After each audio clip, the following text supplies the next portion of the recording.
It was one of those bitterly cold mornings when even the sun seemed hesitant to rise. The frost clung to the bare branches like delicate lace, and my breath curled in the crisp air as I stepped out of my small countryside clinic. The world was quiet, save for the crunch of my boots against the snow-dusted ground. Then I heard it. A faint, broken whimper carried on the wind, so soft that for a moment, I wondered if I had imagined it. I stopped, listening carefully, my heart tightening. There it was again, a sound so small, so filled with quiet desperation that it sent a chill through me far colder than the morning air. The sound was coming from the old barn at the edge of my property. It had once been a sturdy shelter for livestock, but years of disuse had left it a sagging relic of weathered wood and rusted nails. I quickened my pace, pushing open the heavy door, the hinges groaning in protest. At first, I saw nothing but the usual clutter: bales of straw stacked against the wall, the remnants of an old bridle hanging from a nail, and the dusty scent of hay lingering in the air. But then, nestled in the shadows near the back, something moved. A small bundle of fur, barely more than a skeleton, huddled against the frozen ground. My breath caught. It was a dog, a young one, by the size of him, but so thin and frail that he looked more shadow than substance. His fur was matted with mud and burrs, his ribs pressing through his skin like fragile twigs. He didn't lift his head as I approached, only flicked his ears, too exhausted even to flinch. Someone had left him here. Or perhaps he had dragged himself to this forgotten place, searching for shelter from the bitter cold. I crouched, speaking softly. "Hey there, boy. It's okay. You're safe now." No response. His breathing was shallow, his body curled tight as if he were trying to disappear. A surge of quiet fury burned in my chest, at whoever had abandoned him, at the world for allowing this to happen. But anger wouldn't help him now. Gently, I reached out my hand. Would he trust me? Would he even have the strength to move? I didn't know it then, but that single moment, kneeling on the barn's frozen floor, my palm outstretched to a creature who had lost all faith in the world, was about to change both of our lives forever. The dog didn't move. He barely even breathed. I could see the rise and fall of his ribs, slow, unsteady, too shallow. Every instinct in me screamed to scoop him up and rush him to warmth, but I knew better. A frightened, weak animal needed patience, not force. So, I stayed still, crouched in the straw-covered dirt, letting him take in my presence. "You're okay," I murmured, my voice low and steady. "I'm not going to hurt you. Nothing." His dark eyes flickered open for a brief moment, but there was no recognition, no trust, just exhaustion. He was barely clinging on. Carefully, I took off my glove and reached out, letting my fingers hover just inches from his nose. He didn't flinch. He didn't growl. He didn't even sniff me. That worried me. A dog with fight left in him would at least react. But this poor soul, he had already given up. I needed to act fast. Reaching into my jacket pocket, I pulled out a granola bar. It wasn't much, but the scent of oats and honey might be enough to stir something inside him. I unwrapped it, breaking off a small piece, and placed it on the ground near his nose. A long pause. Then, the smallest flicker of life. His dry, cracked nose twitched. "That's it, buddy," I encouraged, barely breathing. "Just a little bite." His eyes remained half-lidded, but after what felt like an eternity, his tongue flicked out, just once, just enough to catch a few crumbs. It wasn't much, but it was something. My heart clenched. He was starving. How long had it been since he'd last eaten? A week? Longer? I reached out slowly, pressing my fingers lightly to his side. He was ice-cold beneath his tangled fur. I had to get him out of here. Now. Bracing myself, I slid my arms beneath him, expecting resistance, maybe even a weak growl of protest. But he didn't fight. He just sagged into my arms like a rag doll, too weak to care. That nearly broke me. "No one's going to hurt you anymore," I whispered, holding him close as I stood. "I promise." The wind howled outside as I carried him toward the clinic, his frail body barely weighing more than a sack of flour. I felt the slow, uneven rhythm of his heartbeat against my chest. He had made it this far. Now it was up to me to make sure he survived. The moment I stepped inside my clinic, the warmth hit us both like a wave. I hurried to the examination table, setting him down as gently as I could. The old wood creaked beneath his fragile weight. Under the bright overhead light, I could see him more clearly now, and what I saw made my stomach tighten.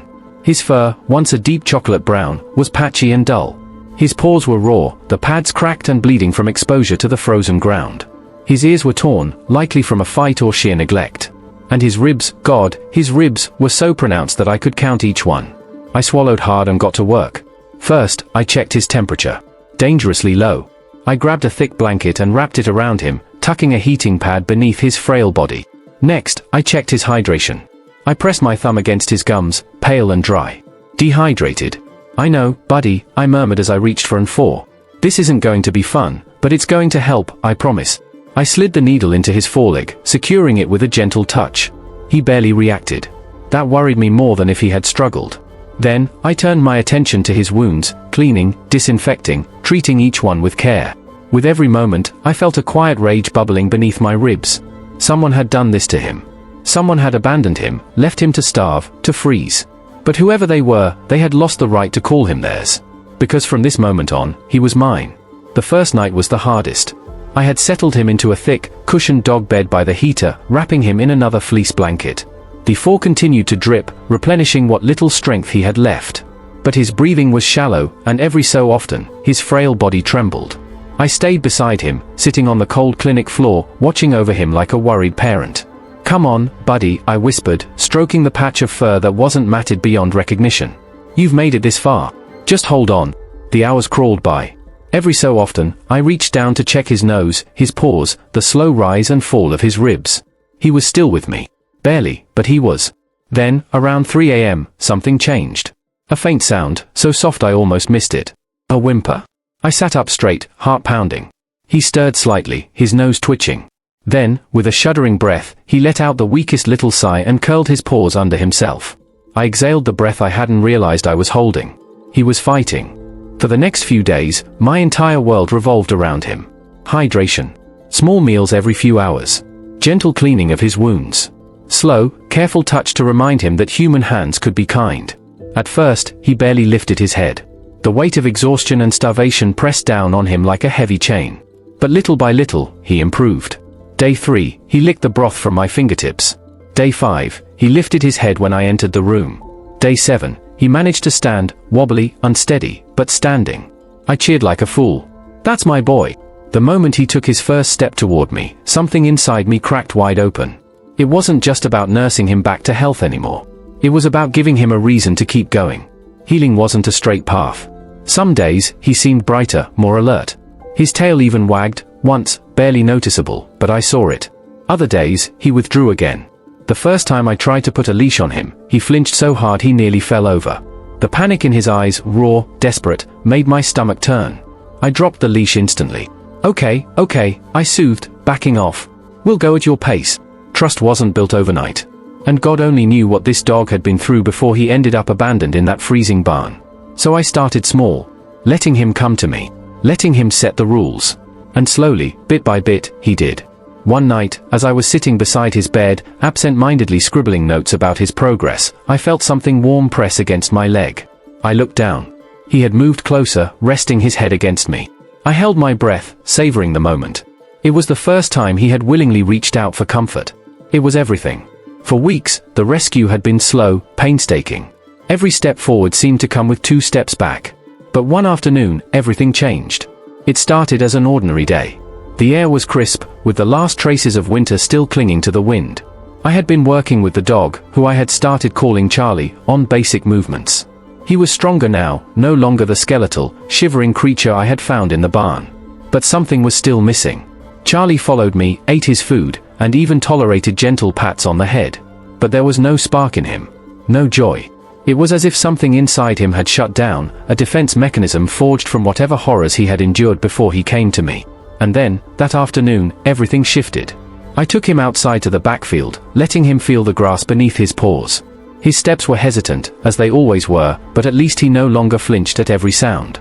Then, a gust of wind blew through the trees, rustling the leaves, carrying with it the scent of something distant and wild. Charlie froze. His ears perked up. His nose twitched. For the first time since I had found him, I saw something flicker in his eyes, something deep and instinctual. I held my breath, waiting. Then, cautiously, Charlie took a step forward. Then another. And then, out of nowhere, he ran.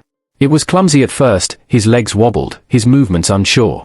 But then, with each stride, his confidence grew. He ran. My heart clenched. This was the first time I had ever seen him move with purpose, not out of fear, not out of obligation, but because he wanted to. I didn't call after him. I didn't chase. I just let him have this moment.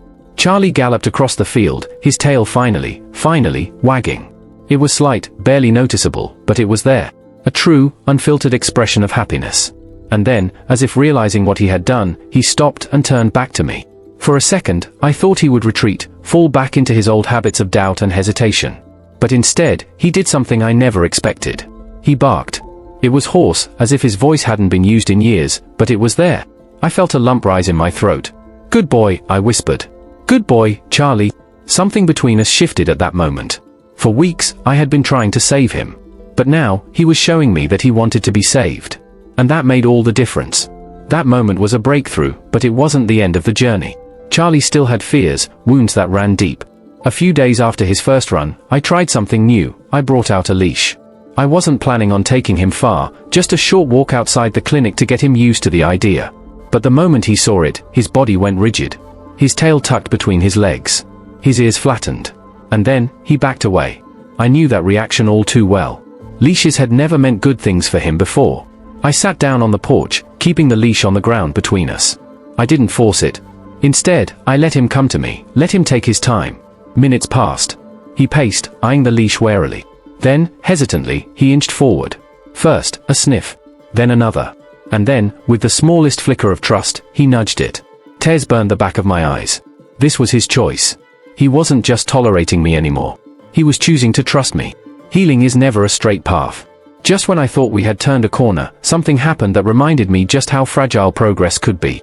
One evening, as we were walking near the fence, a loud noise cracked through the air, fireworks from a distant farm. Charlie panicked. He bolted without warning, yanking the leash from my hand.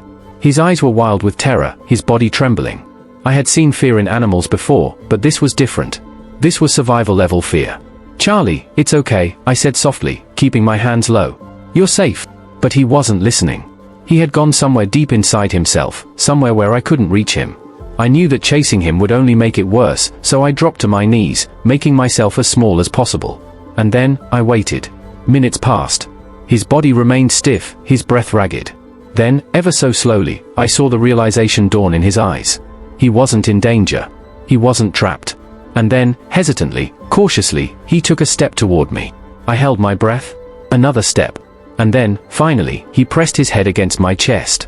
I wrapped my arms around him, whispering, "You're safe, Charlie. You're safe." That night, as he lay beside me, I knew that something had shifted once again. This time, he wasn't just healing physically. He was healing emotionally. The biggest turning point came one evening when I wasn't expecting it. I had been sitting on the porch, watching the sunset. Charlie was next to me, resting his head on my lap. And then, out of nowhere, he licked my hand. It was a small gesture, just a flick of his tongue. But for Charlie, it was everything. This wasn't just acceptance. This was love. Tears welled in my eyes as I stroked his fur. "You're home now, buddy." And for the first time, I truly believed it. Charlie's turning point wasn't a single moment. It was a series of small, hard-fought victories. The first time he ran. The first time he barked. The first time he chose to trust. Rescuing an animal isn't about fixing them, it's about showing them that life can be beautiful again. And Charlie? He was finally ready to live it. The morning was crisp, with golden sunlight spilling across the fields. A gentle breeze rustled through the trees, carrying with it the scent of freshly turned earth. It was the kind of morning that felt full of possibilities, like something wonderful was about to happen. Charlie sat beside me on the porch, his head resting against my knee, his amber eyes watching the world with quiet curiosity. He was a different dog now. The thin, shivering creature I had found that bitter morning was gone, replaced by a strong, healthy, and, most importantly, happy companion. But today was going to be different. Today, I had to make a decision. For weeks, I had known this moment was coming. Rescuing animals meant helping them heal so they could find their forever home. It was a promise I made to every creature I saved. But with Charlie, something felt different. He wasn't just another rescue. He was family. Still, a part of me wondered, was I being selfish? Would Charlie be happier with a family who could give him more time, more space to roam? Or had he already found his home, right here, with me? I ran my fingers through his thick coat. "What do you think, Charlie? Are you ready for your next adventure?" His tail gave a small wag, but he stayed close, pressing his weight into me as if sensing my uncertainty. Then, as if fate had been waiting for this very moment, a car pulled into the driveway. Charlie lifted his head, ears perked. It was Emma and her son, Jacob, a family that had been visiting the clinic for years. They had recently lost their old Labrador to old age, and when I had mentioned Charlie, they had been eager to meet him. Jacob, a bright-eyed 10-year-old with boundless energy, jumped out of the car the moment it stopped. "Is that him?" he asked excitedly. I nodded, my heart tightening. "That's Charlie. Jacob approached carefully, crouching a few feet away. "Hey, buddy," he said gently. "I heard you're a really brave dog." Charlie stiffened, glancing at me for reassurance. I gave him a small nod, and, after a moment of hesitation, he took a slow step toward Jacob. The boy reached out his hand, palm up, letting Charlie make the first move. And then, in a moment that made my chest ache, Charlie licked Jacob's fingers. Jacob beamed. "He likes me." Emma smiled, watching them. "We've been looking for the right dog," she said softly. "And I think Charlie might be the one." My throat tightened. This was good. This was what I had worked for. Charlie had a chance at a loving home, a home where he would have a family of his own. But as I watched him with Jacob, something in my chest twisted. Would he miss me? Would he wonder why I wasn't there when he woke up in the mornings? Would I regret letting him go? That night, I sat outside with Charlie, the stars stretching across the sky in a quiet glow. He lay beside me, his breathing slow and steady. "You'd love Jacob," I whispered. "He'd take care of you. He'd play with you every day. You'd have a yard, a warm bed, a family that adores you." Charlie shifted, pressing his head against my leg. And in that moment, I knew. Some dogs come into our lives for a short time before they move on to their true home. Others, they're meant to stay. Charlie had already found his home. Right here. With me.